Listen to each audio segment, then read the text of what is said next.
গত 4 মাসের কোনো পত্রিকা খুলে একটা ব্যাংক লুটের খবর আপনারা দেখাতে পারবেন না। গত 4 মাসে যত 4 মাসে আপনারা কোনো ধরনের পলিটিক্যালি প্যাট্রোনাইজ, আপনি যদি লাইব্রেরিতে যে শুধুমাত্র আওয়ামী লীগের প্রথম 6-7 মাসে দেখেন, অতদিনেই কিন্তু বেসিক ব্যাংক খাওয়া ওই বাচ্চু সাহেব আরম্ভ করে দিয়েছিল সেপ্টেম্বর মাসে। আমাদের প্রিয় নবী হযরত মুহাম্মদ সাল্লাল্লাহু আলাইহি ওয়াসাল্লাম যখন মদিনা স্টেট করেন, মানে এর উপরে তো সিভিলাইজেশন হয় না, তার সবচেয়ে বড় পিলার দুইটা ছিল, একটা ছিল জাস্টিস আর একটা ছিল হিউম্যানিটি। সেই হিউম্যানিটির মধ্যে রুল অফ ল ছিল। অবশ্যই আলহামদুলিল্লাহ অত বড় নেতা, পৃথিবীর সবচেয়ে বিশ্ব মহামানব উনি, ওনার মতো রুল অফ ল তার পৃথিবীর কোনো দেশে আসবে না, সেখানে অবশ্যই আমাদের ঘাটতি আছে। কিন্তু এই যে ইন্টেনশনটা, এই যে জাস্টিসের ইন্টেনশন, এতিমদের জন্য, মহিলাদের জন্য, ডিস্ট্রেসড মানুষের জন্য, ফিজিক্যালি চ্যালেঞ্জ মানুষের জন্য, এই যে চিন্তাটা ইনশাল্লাহ আল্লাহ জানি আমাদের এখানে এই বরকতটা নিয়ে আসে। আমি এটাই চিন্তা করি, আমি এটাকেই রেসপেক্ট করি। মানে স্পিকার, এই জিনিসটা অনেক বেশি ইম্পর্টেন্ট, কারণ আপনার যখন এই গুড ইন্টেনশন থাকে, যেমন সেই সময় মদিনা স্টেট, তারপর 700 ইয়ার্স সারা পৃথিবী রুল করেছেন, এবং যেইভাবে মেরিটোক্রেসি উপরে চলে আসছে, সেই সময় পৃথিবীর সবচেয়ে বড় বড় সায়েন্টিস্ট আমাদের মুসলিম বিশ্ব থেকে আসছিল। এবার আমরা এই বাজেটে এরকম প্রভিশনও আমাদের রাখা উচিত যাতে মেরিটোক্রেসি অটোমেটিক উপরে আসতে পারে। আজকে বাংলাদেশে একটা ছোট্ট এক্সাম্পল দেই, মেবি ট্রিভিয়াল, কিন্তু আজকে যারা ইয়াং জেনারেশন বা আপনারা যারা ক্রিকেট খেলা দেখেন, দেখবেন একটা নতুন ছেলে আসছে নাহিদ রানা নামে। এই ছেলেটা আজকে পৃথিবীর সবচেয়ে ফাস্টেস্ট বোলার। তাকে আমরা সেইখান থেকে নিয়ে আসতে পারছি বিকজ অফকোর্স আমাদের ওই সিস্টেমে একটা মেরিটোক্রেসি ছিল। আই এম শিওর বাংলাদেশের কোনায় কোনায় এরকম হাজার হাজার বিভিন্ন সেক্টরের নাহিদ রানা আছে যাদেরকে আমাদের নিয়ে আসতে হবে। মানে স্পিকার, আরেকটা ব্যাপার, যেহেতু আমি মদিনা সনদে বা মদিনা স্টেটের কথা বলেছি, সেখান থেকে আরেকটা ব্যাপার আমি বলতে চাই, সেটা হলো আমাদের এত বড় একটা ইকোনমি। একবার জামাতের আমার অপোজিশনের একজন লিডার কারেক্টলি বলেছিলেন, আমি যদি উনি ভেঙে বলেননি, জাকাতের কথা। জাকাত is the pillar of the Islamic economy, এবং জাকাত ইজ দ্য ইন্টিগ্রাল পার্ট। জাকাত গিভস প্রোটেকশন। আমরা বাংলাদেশে জাকাতটা একটা হিডেন ইকোনমি, আমরা কেউ বলতে পারি না কত টাকা জাকাত দেয়া হয়। হ্যাঁ, সরকারের আছে জাকাত নেওয়ার একটা ওয়ে আছে, বাট সেটা খুব মিনিমাল। আমি মনে করি বাংলাদেশে মাননীয় স্পিকার একটা ডাটাবেস থাকা উচিত, প্রত্যেকটা নির্বাচনী আসনে কারা জাকাত নিতে পারে সেই নামগুলি একটা ডাটাবেসে রাখা উচিত, যাতে করে আমরা যেই জাকাত দিতে চাই, ইভেন কি প্রবাসীরাও যদি জাকাত দিতে চায়, তাহলে ওই ডেটাবেস অনুসারে তারা ওই জাকাতটা পৌঁছে দিতে পারে। সো বেশি হলে কত হবে, 50 লাখ 60 লাখ মানুষ আছে প্রত্যেকটা কনস্টিটুয়েন্সিতে, যদি 20,000 করে আমরা ধরি। কিন্তু এতে কি হবে, উই মাস্ট প্রমোট দ্য জাকাত। যেমন আগেই বললাম, জাকাত আমাদের ইকোনমির অনেক বড় টিঙ্কার, এবং নিশ্চয়ই মানুষ জাকাত দেয়। জাকাতের বাদও দেখেন এত মসজিদ মাদ্রাসা যে হয়, নিশ্চয়ই মুসলমানরা দান করে, তাই তো হয়। মানুষ জাকাত দিতে চায় কিন্তু পারে না। আপনি নর্মাল ওয়েবসাইট দেখেন না মানুষ speaker, what website sells? It doesn't sell product, it sells convenience.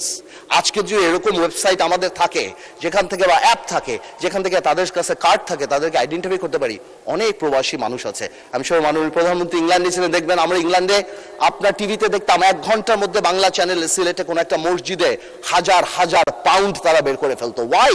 Because of accessibility. আমার মনে হয় যারা জাকাত প্রাপ্য তাদেরকে আমাদের এই সুযোগ করে দেওয়া উচিত, যাতে জাকাতটা আরো অনেক পপুলার হয়। অ্যাট দ্য সেম টাইম আমি প্রপোজ করব যে একটা জাকাত টেলিভিশন যাতে আমরা ইন্ট্রোডিউস করতে পারি, যাতে বাংলাদেশে যারা জাকাত নিতে পারে, যারা প্রাপ্য, তাদেরকে আমরা জাকাত যারা দিতে পারে সেই জনগোষ্ঠীর কাছে পৌঁছে দিতে পারি। এখন out of sight out of mind, অনেকে ইচ্ছা করলেও দিতে পারে না। জাকাতের সাথে আরেকটা কথা আমার একজন মাননীয় সংসদ সদস্য বলে গেলেন, রিবা বা সুদের কথা। এটাও আমাদের একজন বলে গিয়েছিলেন, আমাদের মাননীয় সংসদ সদস্য জামাতে ইসলামের, উনিও বলে গিয়েছিলেন। আমি কারেক্টলি বলি, আমি জানি এই কথা বললে হয়তো আমাকে অনেকে প্রোগ্রেসিভ মনে করবে না, ইটস ট্রু, এটা হতেই পারে, বিকজ আমরা এমনভাবে কনভেনশনাল ব্যাংকিং বা শাইলক সিস্টেমে আমরা যেভাবে ঢুকে গিয়েছি, এটা আমরা রাতারাতি পরিবর্তন করতে পারবো না। কিন্তু এটা সত্যি কথা যে পৃথিবীতে এখন Islamic banking is the trend. আপনি ইংল্যান্ডে যান, এটা সত্যি কথা। আপনি ইংল্যান্ডে যান, আপনি Al Rajhi bank, Maybank, Ahli bank, Gatehouse, Islamic bank of Malaysia, এবং মাননীয় প্রধানমন্ত্রী যখন মালয়েশিয়াতে ছিল সেখানেও আমি বিবিসি একটা নিউজ দেখেছি about Islamic economy and Islamic শিল্প। We must promote Islamic banking. এক ইসলামিক ব্যাংক ডাকাতি হয়ে গেছে এই কারণে, যেটা আমার এক ভাই বললেন ওখানে দাঁড়িয়ে, যে ইসলামী ব্যাংক ডাকাতি হয়ে গিয়েছে বিকজ ডাকাত খারাপ ছিল। That's it. But Islamic banking is the biggest solution. সারা পৃথিবী ইসলামিক ব্যাংকিং এর দিকে যাচ্ছে এবং সরকারের তরফ থেকে আমাদের এই ইসলামিক ব্যাংককে প্রমোট করা উচিত। বিকজ কেন? বিকজ আমরা ডিভাইন ব্লেসিং এ বিশ্বাস করি।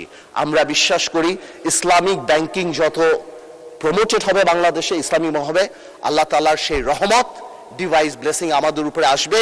এবং ইনশাল্লাহ আমার এক ভাই বলেছিলেন বেশ কিছুদিন আগে, আমি নাম বলবো না, উনি বলেছিলেন যে আমরা সিঙ্গাপুর বা কোরিয়া বা সোল হতে হবে।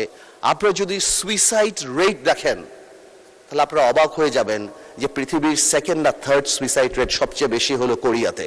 সো আমরা ডেভেলপমেন্টের সাথে শান্তি চাই, আমরা ডেভেলপমেন্টের সাথে ডিভাইন ব্লেসিং চাই, আমরা ডেভেলপমেন্টের সাথে আল্লাহ তাআলার রহমত চাই, যাতে আমরা শান্তিতে থাকতে পারি বাংলাদেশে। মাননীয় স্পিকার, একটা কথা তো রাইটলি চলে আসে, যেই কথাটা বারবার বলে, স্পেশালি আমাদের অপোজিশন থেকে বলা হয় বাজেট নিয়ে, যে এই বাজেট কি আমরা রিকভার করতে পারবো কি পারবো না, বা আমরা কি যেই পরিমাণ অর্থ আমাদের recover, because NBR doesn't have a good track record. এটা একদম দিবালোকের মতো সত্য। আমার দাঁড়িয়ে বললে তো হবে না যে না আমরা এটা করতে পারবো, এনবিআর ট্র্যাক রেকর্ড ভালো না, কিন্তু এটা মানতে হবে এনবিআর এর ট্র্যাক রেকর্ড কবে ভালো না? এনবিআর এর ট্র্যাক রেকর্ড তখন ভালো না যেই 17 বছর there was state patronised corruption in this country, তখন এনবিআর রেকর্ড ভালো না।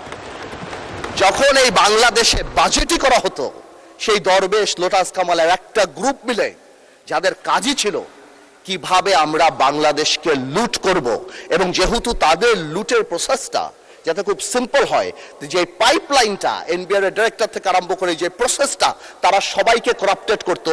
আর জনগণকে কি দেখানো হতো? জনগণের দেখা হতো পদ্মা সেতু, 20,000 কোটি টাকার সেতু, যেটা 40,000 কোটি টাকা দিয়ে বানিয়ে একটা সিম্বল অফ অ্যারোগেন্স। ঠিক যেমন মমতাজ আর তাজমহল অনেকে বলে সিম্বল অফ লাভ, আমিও সেটাকে বলতাম শাহজাহান সাহেবের সিম্বল অফ অ্যারোগেন্স, যে কারণে সেই সময় সব ধ্বংস মানুষের হাত কেটে দেওয়া হতো, কিন্তু উনি ওটা নিয়ে ব্যস্ত ছিল। সো আমি মনে করি যে এই সরকার, যে আগের যে সরকার ছিল তার সাথে যখন আমরা তো স্বাভাবিকভাবে আওয়ামী লীগ সরকারের সাথে কম্পেয়ার করব, কারণ তারাই আমাদের আগের সরকার, তো সেই সরকারের যে সিস্টেম আর আজকের যে সিস্টেম, হ্যাঁ বিরোধী দলের অনেক কথা হয়েছে যে হয় খুন আছে, ধর্ষণ আছে, কিন্তু একটা কথা বলি, আপনারা গত 4 মাসের কোন পত্রিকা খুলে একটা ব্যাংক লুটের খবর আপনারা দেখাতে পারবেন না। গত 4 মাসে আপনারা কোন ধরনের পলিটিক্যালি প্যাট্রোনাইজ, আপনি যদি লাইব্রেরিতে যে শুধুমাত্র আওয়ামী লীগের প্রথম 6-7 মাসে দেখেন, অতদিনেই কিন্তু বেসিক ব্যাংক খাওয়া ওই বাচ্চু সাহেব আরম্ভ করে দিয়েছিল সেপ্টেম্বর মাসে। তো সুতরাং হ্যাঁ, বেনিফিট অফ দ্য ডাউট আমাদেরকে দেন ইনশাল্লাহ, যেহেতু আমাদের নিয়ত ভালো, যেহেতু আমরা একটা ওয়েলফেয়ার স্টেট করার চেষ্টা করছি, সেহেতু ইনশাল্লাহ আপনারা যদি সবাই একসাথে থাকেন, আমরা তো সবাই আওয়ামী লীগের সাথে যুদ্ধ করে পর্যন্ত আসছি, let's not do politics with budget. আমরা বাজেটটাকে ন্যাশনাল ইস্যু বানিয়ে সবাই চেষ্টা করি যে